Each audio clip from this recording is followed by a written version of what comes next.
बाप से लेंगे, हम लेके रहेंगे। नारे तकबीर, नारे रिसालत, नारे हैदरी, हुकूमत। ये लोग जो आए हुए हैं ये खुद अपने खर्चे पे आए हुए हैं, ये कोई बिरयानी की प्लेट खा के नहीं आए। इस देश में माओ बहनों को अखियार उठा के ले जाएं, जिस देश में कातिल गुंडों को शराब छुड़ा के ले जाएं, जिस देश में कोर्ट कचहरी में इंसाफ टकों पे बिकता हो, जिस देश में काजी मुंशी भी मुजरिम से पूछ के लिखता हो। आप किन अदालतों की बात कर रहे हैं? जी अस्सलाम वालेकुम नाजरीन, मैं हूँ आमिर शहजाद और आप देख रहे हैं रिपोर्टर्स पाकिस्तान। इस वक्त मौजूद हूँ रावलपिंडी में और यहाँ पर तहरीक इंसाफ के कारकुनों का एहतजाज जारी है। हमारे साथ एक कारकुन मौजूद है, इनसे पता करते हैं आज सर यहाँ पर जो एहतजाज हो रहा है इसका मकसद क्या है?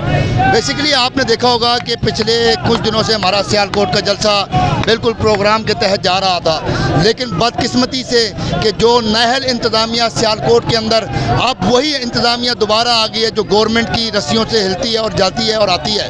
तो राणा सनाउल्लाह ने जिस तरह लंदन बैठ के कहा कि मैं जलसा नहीं होने दूंगा, और आज उन्होंने उसके ऊपर बदतरीन हमला किया, हमारे पाकिस्तान तहरीक इंसाफ के कारकुनों के ऊपर बदतरीन हमला किया कि जैसे ये गैर मुल्की एजेंट है। हालांकि जब 2018 से लेकर 2022 तक हमारी गवर्नमेंट थी, मौलाना ने मार्च किया, पीपल्स पार्टी ने मार्च किया, हमने कहीं कोई रुकावट नहीं डाली। हमें पता था उनके साथ बंदे नहीं निकलने। बेसिकली ये जितने जलसे हमारे चले हैं पिछले दिनों, जो एहतजाज चले हैं, उसमें जितनी अवाम निकली है ये दरअसल उससे परेशान हो गए हैं। अब इनके हाथ पैर फूल गए हैं। अब ये कोई ना कोई दोबारा मॉडल टाउन जैसा सहानिया करना चाहेंगे। अगर हमारी अदालतें उस मॉडल टाउन के सहानिया पे सजाएं दे देती तो आज इन पुलिस के गुंडों की जुर्रत ना होती कि ये दोबारा ऐसी हरकत करते। अगर वहाँ पर मिसाल कायम कर दी जाती तो आज उनकी जुर्रत ना होती कि वो दोबारा इस किस्म की बर्बरियत वहाँ पर करते, जैसे कि हम मकबूजा कश्मीर में रह रहे हैं, इंडियन फौजों ने आके हमला कर दिया। इनकी आज मतलब जो इनका लेवल था वो ज़मीन पर जाकर गिर गया।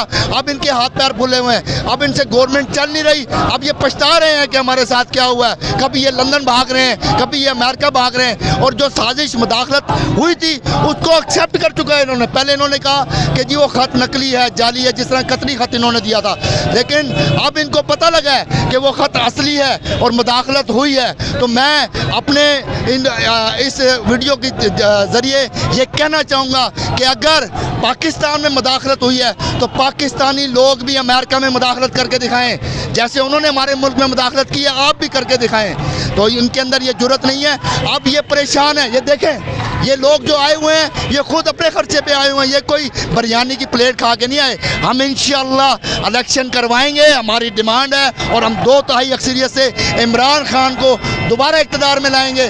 और जो इन्होंने एक बदमाशी यहाँ मचाई हुई है वो DGFIA रिजवान साहब का जो मर्डर हुआ है, आप देखें अयान अली के केस में भी इन्होंने जो अफसर था उसको कत्ल कर दिया, बेनज़ीर कत्ल केस में भी जो उनका सिक्योरिटी ऑफिसर था शहनशाह उसको कत्ल कर दिया।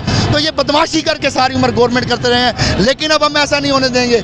अब ये अवाम सड़कों पे आ गई है, अब ये इंशाअल्लाह आज़ादी छीनेंगे इंशाअल्लाह इनसे। सर जो आज सियालकोट में वाक़या हुआ है, सियालकोट के वाक़े में हुकूमती मौक़िफ़ ये है कि वो एक प्राइवेट प्रॉपर्टी थी, मसीह बरादरी की वो प्रॉपर्टी थी, जहाँ पर बगैर इजाज़त के PTI जलसा करने जा रही थी। तो हुकूमत ने ये कहा कि हमने 24 घंटे पहले उनको इत्तला दी थी कि यहाँ पर वो जलसा नहीं कर सकते, लेकिन उसकी इजाज़त के बगैर ये बदमाशी से यानी कि ज़बरदस्ती वहाँ पर जलसा करने जा रहे थे, तो इस वजह से हमने इनको इसकी इजाज़त नहीं दी, और ये अदालती हुक्म है।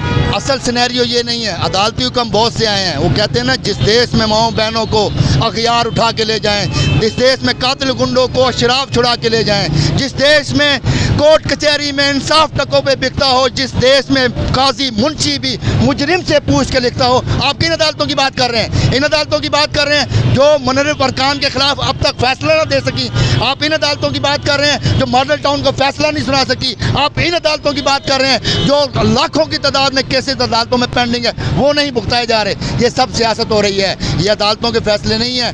जब आपने देखा कि नून लीग ने ये देखा, पटवारियों ने ये देखा, पीपल्स पार्टी ने देखा कि अवाम इमरान खान के साथ खड़ी हो गई हैं।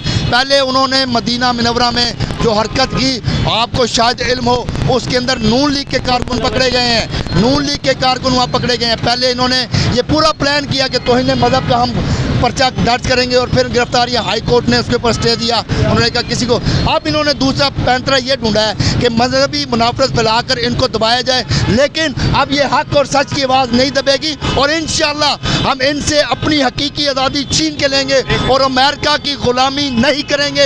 ये कौम भिखारी नहीं है, ये कौम खुददार है, ये अपना पैसा खुद कमाती है, हम अपनी मजदूरी करके खुद खाते हैं। जो लोग उनके भिखारी हैं वो आज वहाँ बैठे हुए थे उनसे मिन्नत करने के लिए, लेकिन हम खुददार कौम है। ये लोग खुददार लोग मेरे साथ खड़े हुए हैं। इंशाअल्लाह इस मुल्क को अपने पैरों पे खड़ा करेंगे और अमेरिका की गुलामी से आज़ाद कराएंगे।